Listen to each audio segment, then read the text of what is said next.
dengan Mas Angga ya? Iya. Oke. Lokasi kejadian ini di daerah Banyumanik, nggak usah disebutin karena ini salah satu lembaga pendidikan gitu ya.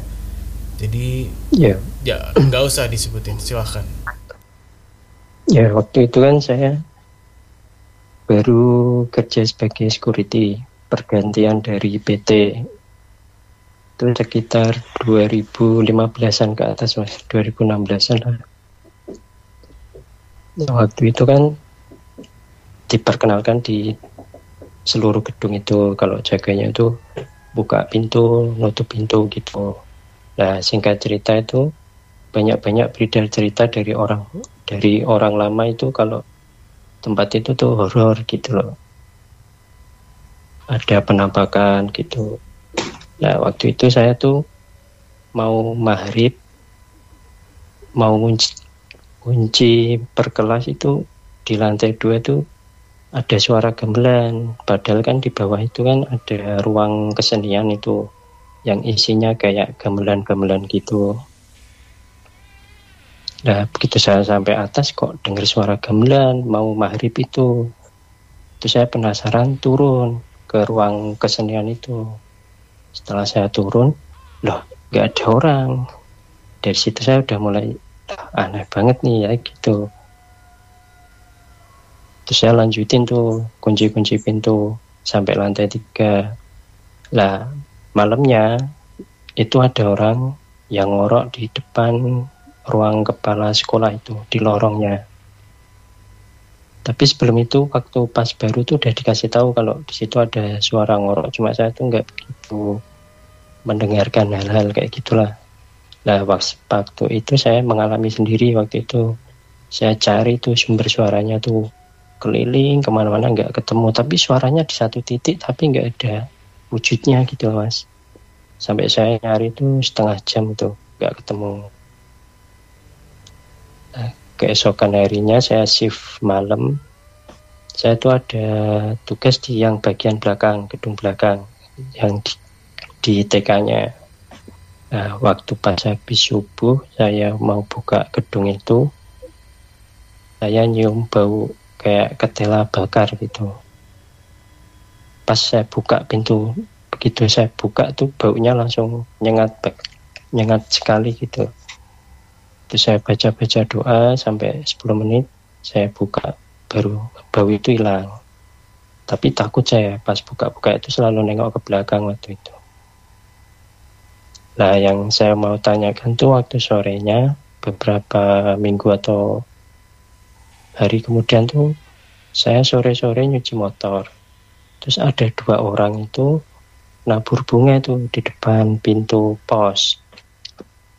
Nah, saya kejar tuh orangnya udah nggak nyampe, udah nggak kesampean. Siapa orang itu saya belum tahu gitu loh. Nah, selang hari kemudian itu sorenya menjelang maghrib saya didatengin sosok kakek-kakek. Itu kayak tahu-tahu terobos masuk ke dalam pos. Saya waktu itu masih nulis kegiatan satpam kalau gitu kan, masih nulis-nulis gitu kayak buku itu kan. Dia tahu-tahu terobos masuk, matanya tuh kayak mau menghipnotis saya gitu loh. Terus saya untungnya bisa sempat istighfar. Terus saya keluar dari pos itu.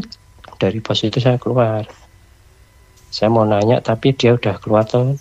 Dia sempat bilang gini, sampangan gitu. Padahal itu di rumah saya itu sampangan gitu loh. Nah, kemudian malam harinya lagi, tengah malam, sosok itu datang lagi, nyamperin saya. Tapi untungnya ada teman saya yang suruh saya nyamperin kakeknya itu teman saya, karena saya udah takut gitu loh. Jalannya tuh diseret. Dari kejauhan tuh udah denger srek gitu, jam 1 ke atas kayaknya.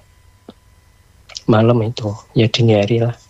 Sampai 2 kali itu Mas, kejadian gitu terus. Nah setelah itu saya kan nggak kuat itu, saya keluar resign, terus saya kerja di suatu bank swasta di Semarang.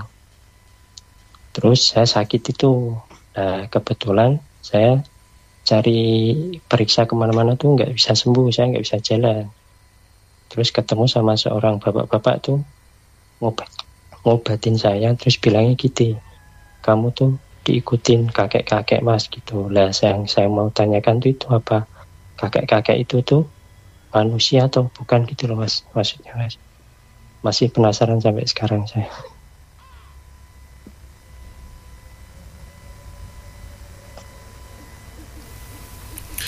Halo. Berarti tujuan dari nabur bunga juga Mas nggak tahu ya, nggak terjawab ya? Nggak tahu. Ya nggak terjawab. Soalnya orangnya saya kejar, nggak tahu mukanya kayak gimana orang. Tapi yang pasti 2 orang. Saya lihat dari kejauhan.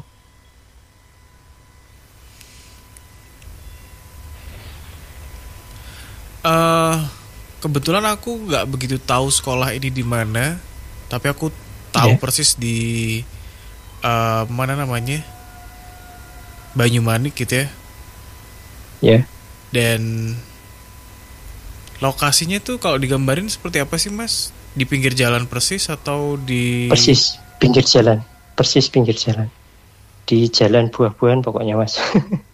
Namanya jalan buah-buahan pokoknya. Oke, Mas Febri. Ya, selamat malam Mas. Mohon maaf siapa? Siapa tadi ya? Mas Angga. Mas Angga ya. Ya. Malam Mas Febri. Ini kalau yang saya lihat ya,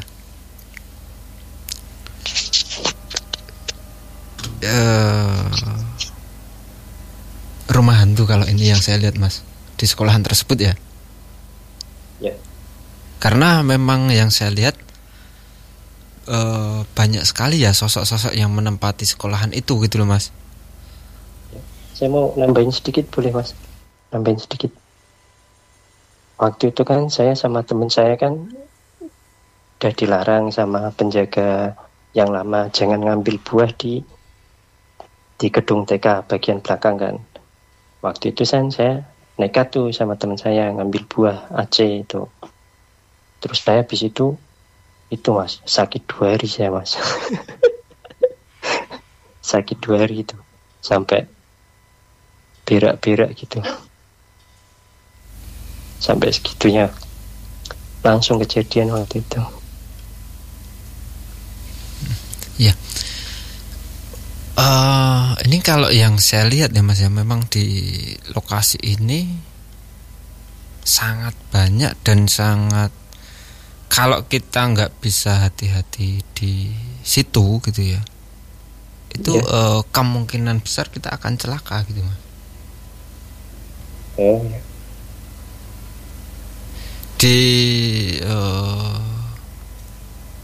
Di samping memang tempat itu bisa dibilang tempat yang wingit gitu ya, di samping itu juga ada beberapa sosok-sosok itu yang kayak istilahnya kayak tanaman atau kiriman gitu memang ada. Oh iya.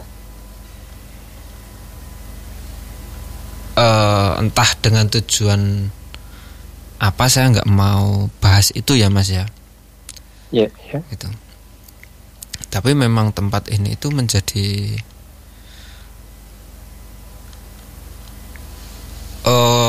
kalau menurut saya tempat ini menjadi tempat yang memiliki energi yang kurang baik ya kalau menurut saya ya Mas ya. Iya. Gitu. Pada situ sekolahan Mas, banyak anak kecilnya sih. Tapi anak-anak gak ada masalah ya Mas?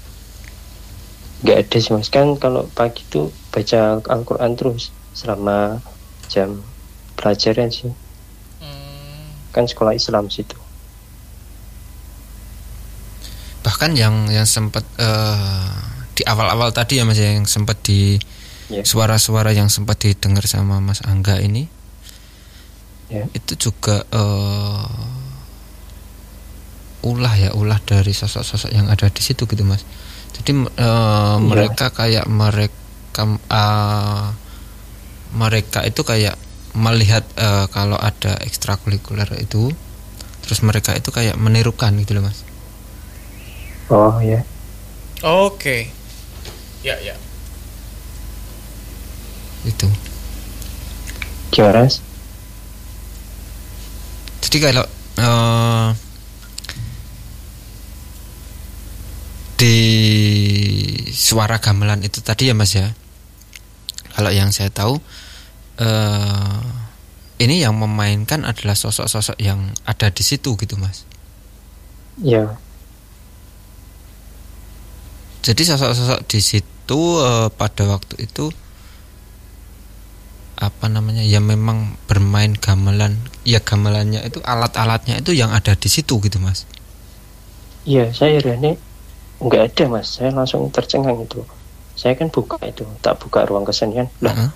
nggak ada orang nih, bener apa nggak, sampai saya gemeter itu badan saya, soalnya kenceng banget suaranya di lantai 2 itu. Iya. Sebenarnya ya Mas ya memang pada waktu Mas Angga buka ruangan itu ya, ruangan itu dibuka. Iya. Sebenarnya ini ada banyak sosok yang memainkan itu gitu loh Mas, alat-alat itu gitu. Oh Cuma kan kita sebagai orang awam ya kita nggak tahu kalau di situ ada sosok-sosok ini gitu. iya, sampai saya nanya Mas, pada denger nggak, ada yang denger Mas, yang denger saya aja ternyata. Ya, itu. Terus kalau yang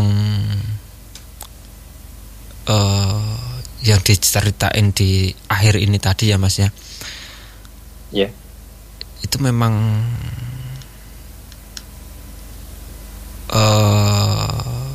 entah ini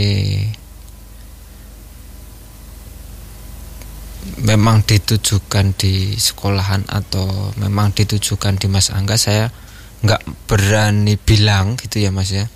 iya, iya, Cuma pada waktu itu memang ada oknum itu yang istilahnya apa ya Mas ya, kayak ya bahasa kasarnya itu mencari tumbal gitu loh Mas. oh iya, Ada yang ngirim lah gitu ya. iya, Ya, itu dan pada waktu itu ya bisa dibilang itu naasnya Mas Angga gitu ya. iya, Pada waktu itu memang bisa dibilang naasnya Mas Angga, dan ya istilahnya itu yang kena itu ya, yang kena ininya itu Mas Angga gitu. yang sosok itu manusia atau bukan ya Mas ya, bener-bener real, Yang apa Mas? kakek-kakek itu yang datang 3 kali itu. Iya. Jadi sosok yang sempat dilihat sama Mas Angga ya, sosok yang sempat dilihat sama Mas Angga ini, kalau menurut saya bukan manusia ya Mas ya. Kalau yang saya tahu ya bukan manusia, dan sosok ini itu yang disuruh, sosok yang disuruh gitu. Jadi yang 2 orang tadi kayak yang naburin bunga itu tadi ya Mas ya, Ya, dengan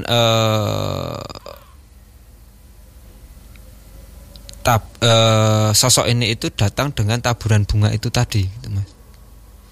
Jadi bisa dibilang Tapi itu- sosok orang tua ini itu yang bawa ya yang 2 orang ini tadi yang naburin bunga itu tadi gitu Mas. tapi itu sore-sore Mas, kok bisa ya dilihat banyak orang juga? Yang sosoknya itu yang terobos masuk ke pos itu, saya lagi nulis gitu, dia masuk itu pas awal pertama, terus keduanya malam, tengah malam, ketiganya juga tengah malam. Tuh teman saya lihat semua Mas, sosok itu diajak ngobrol malah sama teman saya ini manusia apa bukan gitu Mas. Iya.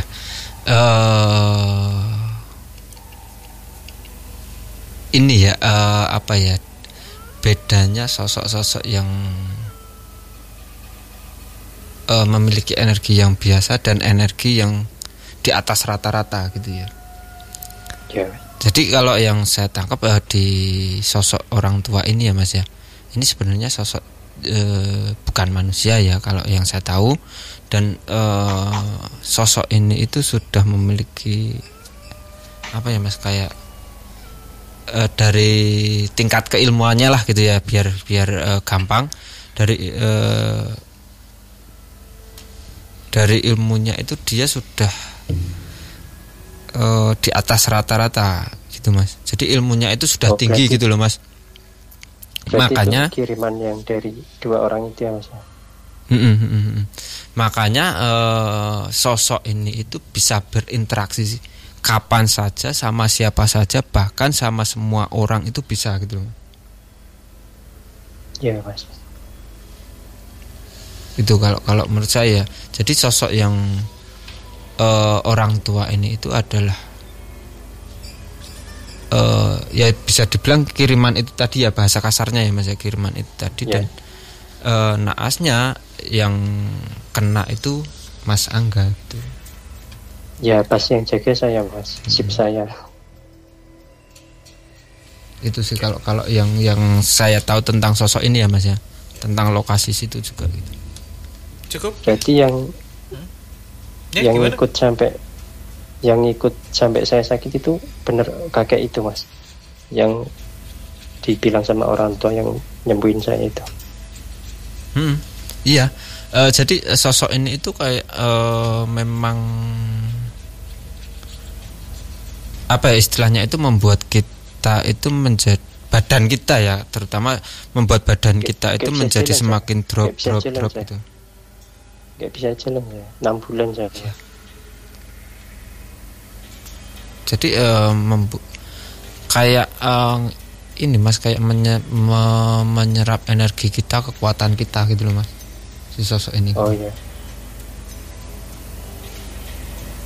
Dan itu memang yang diinginkan yang diinginkan si oknum ini gitu loh Mas, si oknum yang membawa ke situ gitu loh Mas. Ya. Oh iya Mas. Tapi entah itu memang dikhususkan di Mas Angga atau siapa saja yang lewat situ, saya nggak berani bilang ya Mas ya, mohon maaf ya. Iya Pak. Iya. Yap. Cukup ya.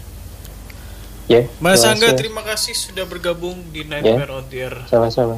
malam hari ini. Selamat malam.